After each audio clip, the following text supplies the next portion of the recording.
Labą vakarą, Irenės alkoholikė. Sveika, Irena. Pradėti nuo pradžių, nuo vaikystės turbūt, ne, kad augau viena pati, augau vyresnio amžiaus tėvų šeimoje, buvau numylėta, išmylėta, išauginta kaip egoistė, norėjau turėti visko, viską turėjo vykti pagal mane.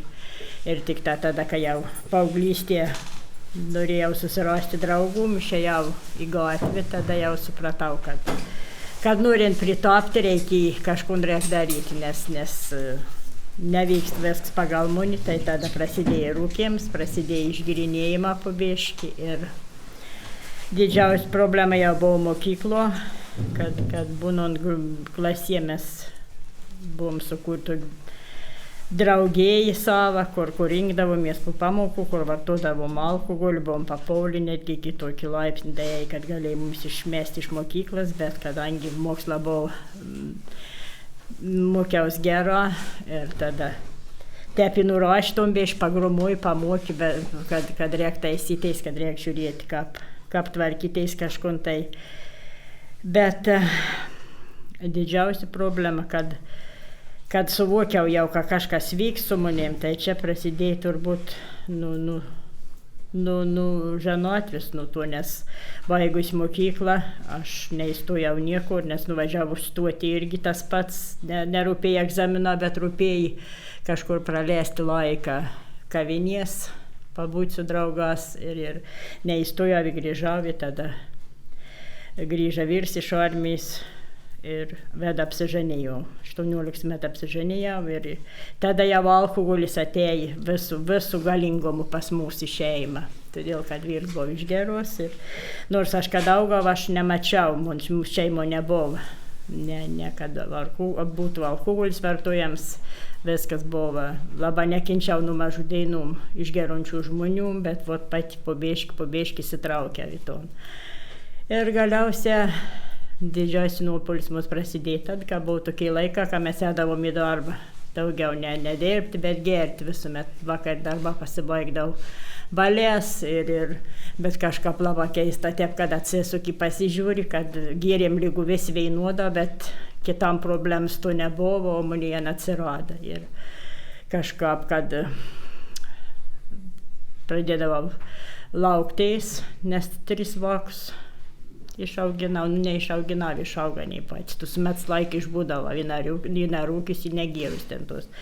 Būdavo toks pertraukas, bet galutinis variantas vis tiek išėjo taip, kad aš paskiau pradėjau žiūrėti, kad kažkas su mūsų gyvenimui negera, kadangi jeigu tu žmogus gyveni, jeigu tu eini darbą, tu lipi kažkur į kalną ir žiūri, kad gyvenims turėtum lygų gerėti, o ne prastėti. Aš jaut, kad pradėjai trūkti pinigų, reikėjo keisti 3 kambarių butą į mažesnį, kadangi nebebuvo iš ko išsilaikyti, nes didžioji daugum pinigų išėdavo viskas alkoholio.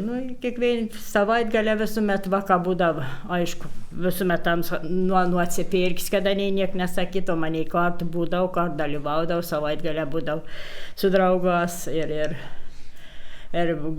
galutinis variantas, kad aš neaptekau į darbą, kadangi nejau į darbą išgėrus, dar gėriau ir nepadirbau to, ko reikėjo padirbti, nors darbovietė dirbau iki paskutinis, nes kai buvo privatizavimas, buvo savininkai, buvo pasilikus darbuotis, jau atrūt galėjau dirbti, galėjau viską turėti, bet į kažką pradėjau domėtis, aš tada jau išgėrsti pradėjau per televiziją, skaityti laikraščius, kad pradėjau išlysti klausimą, kas su manim daros, dėl ko aš kažkas netep, dėl ko aš nesuvaldau to alkoholiaus vartojimą, dėl ko aš vieną dieną geru, kitą dieną taisau dušį iki nukritimo, 3 dieną mirėm žemėn ir galvojam, kad daugiau gyvenim niekuomet negersi, bet prien savaitį vėl tas pats, vėl tas pats rats, ta pati rutina ir kažko reikia daryti. Ir tada aš išgirdau tokį pasakymą gydytojais, kad turi pradėti nuo savęs, turi pamilti savį.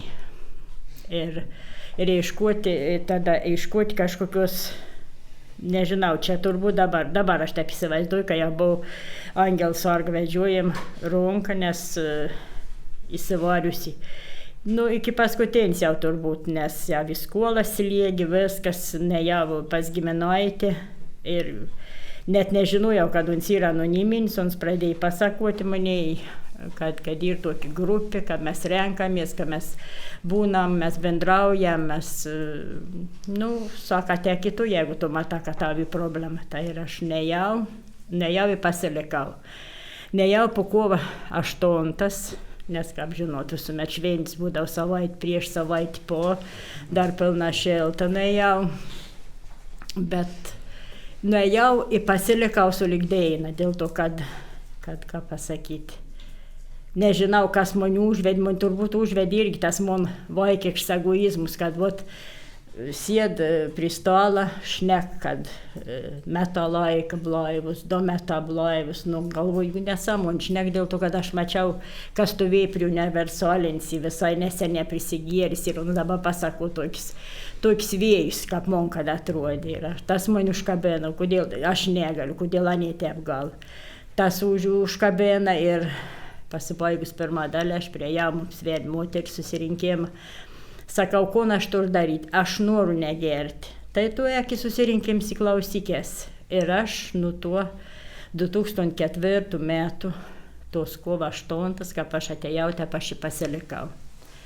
Pasilikau visam laikau, be jokių gydytojų, be jokių kodavimų, be jokių tabliečių, atėjau ir pasilikau. Ir iš tikrųjų aš tada nežinau, aš tus metus turbūt skraidžiau, negyvenau, nes aš pajutau vėl atėjus, pamačiau, vėl atsirado spalvas, atsirado kvapą, atsirado jausmą. Mes tada labai daug važiuodavom, nuvažiavom tada į Palongą jubiliejų, taip pat kaip šį metą buvom, tom pirmąsyk nebuvo tiek daug, buvo virš 200, dabar 400 nuvažiavus. Irgi tas man irgi labai užkabino, kad galbūt tokį didelį žmonių masį pasako, atrodo, man istorija, lygu te pati mane viskas buvo, yra ne ir blaivi, yra ne ir kvepuotis, ne su gražiom mašinom, ne džiaugas gyvenimu. Tas pats man irgi buvo, aš sakau, aš tus metus laik turbūt irgi skraidžiau, bet aš ėjau į kiekvieną susirinkimą. Aš gyvenu ne pačiam mieste, gyvenu Sodus. Man 4 kilometrai ir iki grupės. Tai aš pats pirmus metus, aš atsimenu, ėjęs į darbą ausys, pareis iš darbo pieškom, nes neturėjom danį mašinis, niek pieškom ėjęs 4 kilometrus. Kad tik tą sudalyvauju tam susirinkime. Kažkaip, draugą parveždavo, nebuvo tokios problemos, nors anusi dabar ir mes ir rūpinamės savo tas bendrakeleivės. Ir taip aš pirmoj mus tas 9 metus taip ėjau, aš buvau tik tas sausa blaiva. Aš negėriau, aš pradėjau kelti po biškį viršų, aš atsirado darbs, atsirado viskas, bet mąstyms tai man buvo vis tiek kaip girtuos. Vis tiek tu nori visko labai daug, visuomet labai didelės kiekės, ir visuomet viskas turbūt taip, kaip noriu, kad man būtum. Ir tada aš irgi dasivariau iki to, kad įsipyniau į tus kreditus. Irgi išėjo taip, kad aš vėl atsidūriau ten to pačio veitų, nes aš vėl palikau, nežinau, kur dingsiu tom problemom, man kažko reikia daryti, nes teik uždirbti neišenkiai reikia atidauti, vėl visoks problemas leg. Ir tada aš pradėjau ieškoti kambarį 5 kampą, pradėjau blaivybę nevežti, nors iš tikrųjų aš buvau blaivi, negėriau. Ir ačiū Dievo, man tada pasitaikė tas banga, kaip čia sakyti, mūsų judėjim žingsnė. Aš irgi labai suspėjau į ton traukinį, aš susiradau, kaip galvojau, ką man tekstą pirmoj globėjai, pasižiūrėjau į žmogus pateko lygu viskom, bet ana buvo iš užsienį ir vėl bendravau Skype, aš aišku pradėjau ten nusisukinėti, kad čia gal aš neturiu laiką, čia man darbs, čia man tas ir man pasakė, jeigu tu nenori žingsnės, tai tu geriau susiras kietą. Ir susiradau kietą globėjai, bet aš labai norėjau išlėkti blaiv, labai norėjau kažko tai daryti ir aš tą žingsnės perėjau su kita globėjai. Nu tada irgi jau buvo kažkas wow, dėl to, kad atsirado ir aukštesnį jėgą, žingsnėse ant atsirado ir naujas gyvenimo laps atliekus 5 žingsnį, kad atlikti, pasaka savo, išsianalizuoju savo praeitį, susidėliuoju visko į lentynas, to visą neapsleg, to pradedi ir aš atsimenu tada Klaipėdiški buvo, man globėjai, aš atvažiavau pirmųjų ton padaryti žingsnį, kad pripažinti savo nuodėmę, savo Dievo ir kitam žmogui. Ir aš tada parvažiavau, atrodo, kad aš būčiau kokių 50 kg maišų numetusi nuo pečių. Krina toks jausmas, kad tu pradedi vėl gyventi gyvenimą iš naujo. Ir tas viskas tęsas jau mus siek, jeigu šią dainą man 20 metų į 10 mėnesių, 19 centai, aš įsivaizduoju, kad ta antroji dalis blaivybės man irgi vyksta tam kaife. Aš iš tikrųjų dabar vėl esu atradus visko. Aš gyvenu į kaifuoju, aš gyvenu pilnavertį, kiekybiškai, kokybiškai gyvenimą. Monis neapsileg nieks, aš nebijau atsiliepinėti telefonus, aš nebijau pažiūrėti žmogų viekis, aš nebijau suteikti žmogaus. Aš išsiaugdžiau atsakingom už savo žodžius, aš nebijau pasakyti ne, aš nebijau pasakyti, kas man negera, kas man nepatinka. Svarbiausia, kad žingsnė, kol man įdavė. Man įdavė tas 5 minutės. 5 minutės pasidėti ir pagalvoti, kaip aš turiu elgtis. Labai gerai, kad gali teina pradėti su aukštesnios jėgas pagalba, su pasišnekėjimu, aš tikėjimą irgi radau, tik tą pasišnekėdam, kaip su savo lygiu ir atgavau ton tikėjimą. Su aukštesnių jėga šią dainą keliaus pradedu naują dainą. Aš prašau blaivybės vieną dainą. Vakar prašau, padėkoju už ton dainą, už praleistą laiką, sutiktų žmonės, už viską. Aš sakau, aš gyvenu kaifuoju gyvenimą ir nežinau, jeigu aš nebūčiau buvus programą, aš nežinau, ką būtų buvę, nors tas mūsų 12 žingsnis perdavims kitam kam nors savo patirti. Aš niekuomet neprimetinėjau, niekuomet blaivybės, niekam aš šeimą neaiškinau dėl to, kad man tai buvo toks taks parodyts, mes išmokinom į vokus, kad būtina reik laistyti visko, reik šventis tur praleisti visas gimtadienis su alkoholiu. Ir dabar šią dainą pateik laiką, aš džiaugaus, kad man šeima grįžo vėl atgal į tas doros vėžis, automatiškai virs irgi taikos primonis, nors aš kadėjau, bet abu gėri ir aš kadėjau.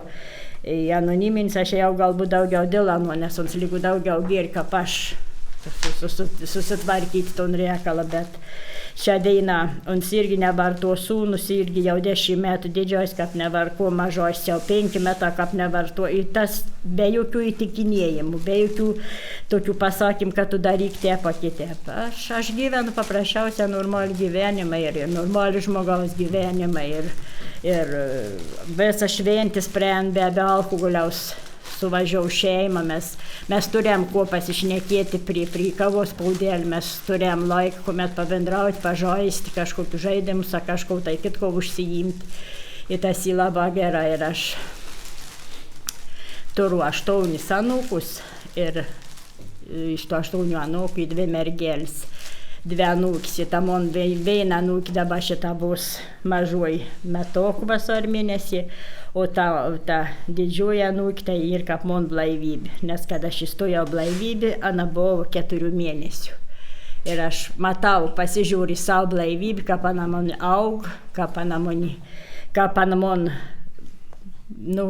aš matau, koks džiaugsmas didelis, kad aš galiu nerodyti to pavyzdį už viską motišką gerti, tai čia turėtų būti paskutinis somas, nes iš tikrųjų ta tokia patarlė, kad jeigu nesvelni, mats prigirdyk motiškai pamatys, tas į teisybę dėl to, kad aš atsimenu, kokia aš būdavau pati, tai čia nieko nebijoti dėl to, bet aš kažką galvoju, dėl ko aš be jokių gydymų, be jokių tų visų esu išliekus tai tik blaivi, be atkričių, be niekur nieko, aš jautu, kad aš turėjau rėmus, nes buvo pasakyta aiškiai, nebūk pavargęs, nebūk alkans, nebūk vienišas, nelankyk tos vietos, kuri vartojama, ne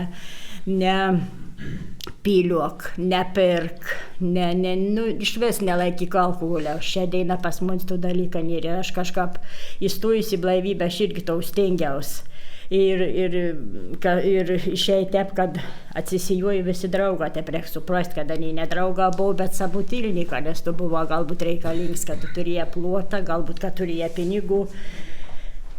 Lieka tik šeima, dėl mūsų anoniminių alkoholikų draugų. Ir sakau, aš nežinau, bet atėjusi čia aš suvokiau, kad aš sergu nepagydoma, mirtina liga. Ana ir į protą, į sielas, į kūną liga.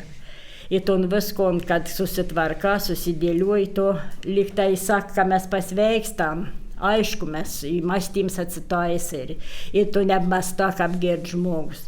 Bet liga, ana niekur nedingusi. Animunija, aš taip lyginant, kad prie kitų nepagydomų ligų, nes jeigu aš žinau, kad mano alkoholis yra priešus numeris 1, man įnuots, aš nevartoju jokiam pavydalį.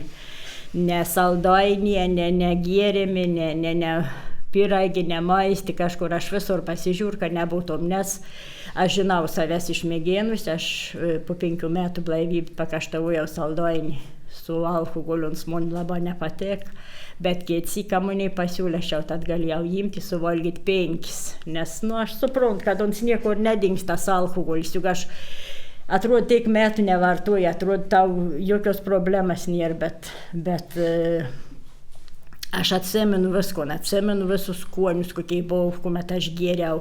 Aišku, aš nepradėjau nuo samagono, aš pradėjau nuo taurių gėrimų, nuo šampanų, nuo konjakų, nuo likerių visokiausių, bet pavengiau taiko, pavengiau samagonų ir vis tai skoniai yra atmintini, bet aš atsimenu, ne tik tą ton skonį, bet aš atsimenu ton skonį, ką man reikėdavo, pagiriu paskiau vemti, sirgti, mirti žemyn. Ir jeigu karts apsinuodėjai kokį nors maistą, kokį nors gėrimų ir tu pajauti vėl tom pat ir tu dar kartą suvoki, kad tau dar kartą patvirtint, kad tu esi teisingam keliui, kad tau nereikia grįžti ten, kur tu buvai. Nes šią dieną man ir aš taip įsivaizduoju tik vienintelis kelias. Tas kelias, kad aš esu pasirinkus, aš turiu turiu teis pasirinkti, ar aš noriu gyventi, ar aš noriu mirti. Ir nežinau, jeigu aš kartas pabandyčiau, nes iš mūsų istorijų visokiausia aš pasižiūriu, aš esu labai dėkinga mūsų anoniminiams alkoholikams už to, kada neįdalėjai savo patirtim, kada neįdar tas klaidas, aš taip negaliu sakyti, kad dar klaidas, bet anei mani moka ką pragyventi, anei mani aš galiu įsijausti kiekvieną žmogaus situaciją, aš galiu pati atsidurti tų situacijų, bet jeigu aš jau žinau, kad mums papasakoja, kad ant step pasielgi ir anam išėjai blogą pusę, aš galiu sustoti ir aš galiu pasirinkti, ar aš eiti to keliu, ar aš esu to keliu. Ir sakau, aš šią dieną aš gyvenu, kaifuoju gyvenimą, aš džiaugiuosi kiekvieną akimirką, kiekvienu sutiktų žmogų, kiekvienu įvykiu. Ir džiaugiuosi, kad grupės mūsų auga, tai mes esam turėję labai mažą, esam buvę 2-3 kažkokiu laiku par to 20 metų. Šią dieną mes renkamės mažiausiai 20 žmonių, tas yra labai fainai, kai jauni žmonės renkas, kai jaunims ton keliu renkas, irgi labai gera. Man kaip tokio amžiaus, man nebija laika dabar, kuomet eksperimentuoti, ar aš čia galiu saikinga gerti, ar aš negaliu. Aš žinau, kad aš esu alkoholik visam gyvenimu, aš neišgysiu, aš niekuomet negalėsiu saikinga gerti, bet man to nereikia. Man blaivybė tapo gyvenimo būdu. Ir ten vaidinti, kad aš ten pasiėmus ar kažkokį bealkoholinį šampaną, kažkokį vyną bealkoholinį, ar to alaus bealkoholinį, yra non gert, nu ką man to reikia, ir 100 visokiausių gėrimų, kur man nebūtina daužtis, aš galiu te palinkėti, bet to susidaužim. Nežinau, sakau, aš gyvenu ir džiaugaus gyvenim, ko linku jum ir ačiū, kad išklausėt. Ačiū.